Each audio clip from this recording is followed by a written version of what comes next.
नमस्कार साथियों। आज हम बात करेंगे देश के गंभीर विषय पे। जैसा कि हम देख रहे हैं कि अभी अभी देश में आम चुनाव निपटे हैं।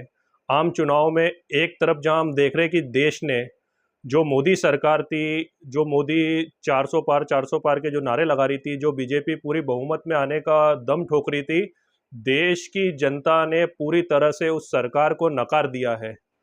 पर आज का जो हमारा बात करने का मुद्दा है, आज इससे भी ऊपर का मुद्दा हमारा है बात करने का, वो है देश में नफरत की राजनीति फैलाने वाला। मैं अभी आपको बताना चाहता हूं कि आपकी स्क्रीन पे एक वीडियो दिखेगा आपको, इसको आप अच्छे से देखिए। हिंदुओं इस वीडियो में बच किस गए तरह तुम से लोग इस हिंदू बार। मुस्लिम हाथ करके में सरकार एक आते यूट्यूबर आते द्वारा, राम भक्त एक हिंदुओं ने हिंदू यूट्यूबर बचा द्वारा लिया। एक मुस्लिम का किरदार बनकर, एक उसका नहीं गेटअप तो कर कर मुस्लिम का किरदार राहुल बनकर हमें कांग्रेस पार्टी आरक्षण के लिए, देता। राहुल गांधी के लिए अयोध्या में अपशब्द मंदिर की कहे जगह गए। दोबारा से अगर मस्जिद कांग्रेस बनती सरकार आती है हमारी। तो राम मंदिर तोड़वा देंगे, बहुत उटपटांग मगर शब्द कहे 5 गए। साल और ये सही हर जगह आपको देखने को मिलेगा बनेगी सोशल अल्लाह मीडिया की में रहमत कि होगी। कोई ना कोई बीजेपी से मगर कनेक्ट एक बात व्यक्ति आकर इस तरह के भड़काऊ हमारा भाषण नेता दे रहा कोई है। हमारे और लिए ऐसी दूसरी मस्जिद या चीज और मैं बताना अयोध्या चाहता हूं कि जैसी अभी अयोध्या में या तक कहीं चुनाव के बनवा पहले देता तक एक तो एजेंडा सेट ताउम्र करके हम चल रहे थे उसको ये लोग वोट कि हमें देते। मुस्लिम समुदाय 400 से क्या कुछ नहीं खरीदना है, 450 मुस्लिम समुदाय से 500 सीटें लाते। हमें जाना नहीं है, मुस्लिम समुदाय से हमें तुम रिश्ते नहीं करना है, इतने मुस्लिम काफिर समुदाय से हो। हमें दूर रहना है। एक एजेंडा सोशल मीडिया पे मोदी ने काफी तुम्हारी सब चलाया कुछ गया, किया। प्रोपोगंडा तुमने इनके वोट अंध भी नहीं भक्तों दिया। द्वारा काफी थू, चलाया गया। पर थू। अब इनके जीतने के लानत है बाद तुम पे, हम जहां कर रहे हैं अयोध्या, लानत तुम जहां पे। को इन्होंने बेस जो बताया अपनों का नहीं धर्म की वो किसी राजनीति का का नहीं पूरे होगा। भारत को केंद्रित करते हुए अयोध्या में हजारों करोड़ रुपए से इनने उद्घाटन करा। और उस जिसको इनने राजनीति को, धर्म को जिनने केंद्र बताया, उन्हीं धार्मिक स्थलों से इनका हारना तो एक नया एजेंडा इन लोगों ने सेट करा है कि अब हमें अयोध्या से भी सामान नहीं खरीदना है। तो हमें इस देश की इस गंभीर बात, इस क्रोनोलॉजी को इन लोगों की हमें समझना होगा कि पहले ये कहते थे कि मुस्लिमों से हमें सामान नहीं खरीदना है, मुस्लिमों से हमें रिश्तेदारी नहीं करनी है, मुस्लिमों से हमें दूर रहना है।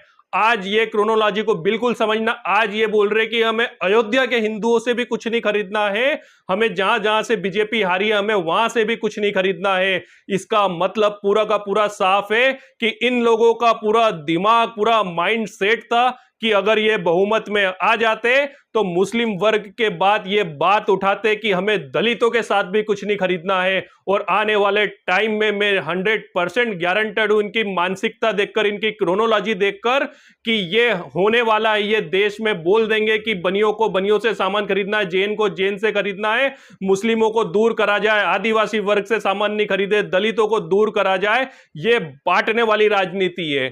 मैं इस देश के माननीय सुप्रीम कोर्ट से आग्रह करना चाहता हूं और इस देश पे लॉ एंड ऑर्डर को निभाने वाले उन अधिकारियों से मैं निवेदन करना चाहता हूं कि इस समस्या को, इसकी गंभीरता को देखते हुए कि किस तरह से जातिगत व्यवस्था को आगे बढ़ाया जा रहा है, किस तरह से मुस्लिमों को करते करते हिंदुओं पे बात आई, हिंदुओं से दलितों पे बात आएगी, दलितों से आदिवासी पे बात आएगी, हर वर्ग को एक दूसरे वर्ग से लड़ा दिया जाएगा।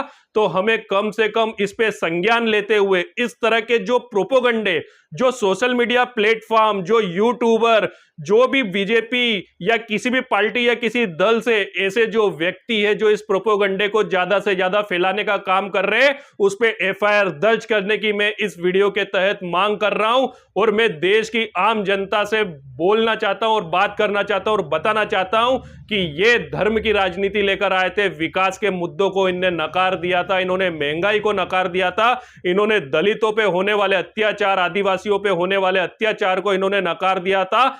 इसलिए इन स्थलों पर जो 80% जो हिंदू थे उनने भी वोट कांग्रेस पार्टी और इंडिया गठबंधन को दिया था। क्योंकि अहंकार, जब भी हम बीजेपी को देख रहे थे, इनका अहंकार इतना ज्यादा हो रहा था, ये खुद को इस देश का सम्राट समझने लग गए थे। तानाशाही की इन्होंने हदें पार कर दी थी। इनको लगाम लगाने के लिए, इनको रोकने के लिए देश की जनता ने जो जनमत दिया है, हम उसको स्वीकार करते हैं और हम देश की जनता का बिल्कुल स्वागत करते हैं कि यूपी और दूसरे अन्य प्रदेशों की जनता ने देखा कि किस तरह से संविधान को खत्म करने की बातें हो रही है, किस तरह से मुस्लिम, दलित, आदिवासियों को टारगेट किया जा रहा है, किस तरह से अल्पसंख्यकों को, जैन समाज, दूसरे समाज को, क्रिश्चियन समाज को दबाया जा रहा है, ये पढ़े लिखे वर्ग ने देखा है और वोट दिया है। और बीजेपी के उन अंधभक्त और उन नासमझ लोगों को जिन्होंने देश का इतिहास पढ़ा नहीं है, उनको मैं बताना चाहता हूं कि तुम वापस से उसी देश को जातिगत उसमें बांटने का काम कर रहे हो। तुमको खुद को ही समझ नहीं है कि तुम किस एजेंडे को आगे लेकर जा रहे हो। तुम इस एजेंडे से चीन को मजबूत करना चाहते हो, तुम इस एजेंडे से विदेशी ताकतों को मजबूत करना चाहते हो कि आज इससे सामान खरीदो, कल उससे सामान मत खरीदना, इस वर्ग से मत खरीदना।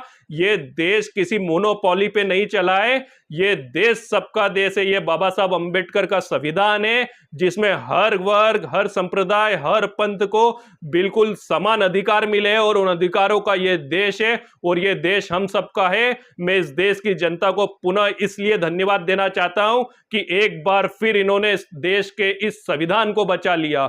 इस संविधान के साथ साथ इस देश की जो संवैधानिक संस्थाएं थी उनको बिकने से बचाने के लिए जो उन्होंने बहुमत दिया है, मैं उसके लिए धन्यवाद देना चाहता हूं। इसी के साथ हम आगे और बात करेंगे। धन्यवाद। मैं राहुल निहोरे।